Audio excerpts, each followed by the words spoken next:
Қайырлы күн баршаңызға. Бүгін бізде өте ерекше тағам. Осы тағамның жасалу жолымен сіздермен бөлісетін боламын.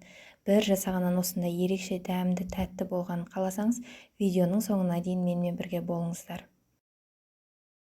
Ең алдымен картошкамызды пюре қылып жасап аламыз. Суға салып, отқа қойып, аздаған тұз салып араластырамыз. Отта кем дегенде 20 минут ұстаймыз. Пюреміз дайын болған кезде тағы да дәмін көріп, дәміне қарай тұз салып, араластырып, пюремізді дайындап аламыз.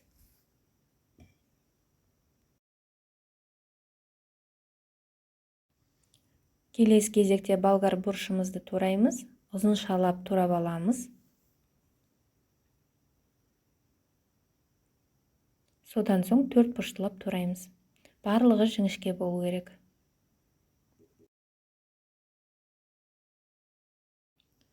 Пиязымызды да 4 бұрыштылап турап аламыз. Міндетті түрде жіңішке болғаны дұрыс.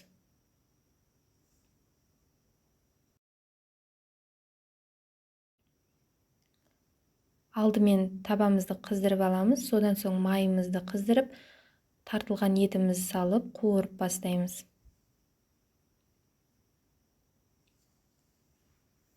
Етіміз қуырылып болып қалған кезде, пиязымызды, болгар бұрышымызды қосып бірге қуыратын боламыз. Болгар бұрышымыз жұмсарғанға дейін қуырамыз. Видеода көрсетілгендей шыны ыдысымызға салафанды төсеп, содан соң пюремізді осайынан ішіне жағып шығамыз.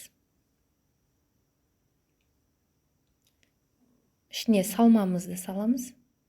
Бетіне тағы да пюремізді саламыз. Салафанмен жауып, дайындап қоямыз. Тоңазытқышқа 20 минутқа қойып қоямыз. Тоңазытқыштан шығарып, нанның ұнтағына аунатып аламыз. Қызып тұрған майға екі жағын қызарғанша қуырып аламыз. Майға көп қуырудың қажеті жоқ, тек қызарғанша ғана қуырасыздар. Түскі асқа, таңғы асқа пісіріп көрсеңіздер болады. Өте тойымды, майлы тамақ жегісі келетін адамдарға таптырмас тағам. Менің арнама жазылуды ұмытпаңыз. Келесі видеода кездескенше сау болыңыздар.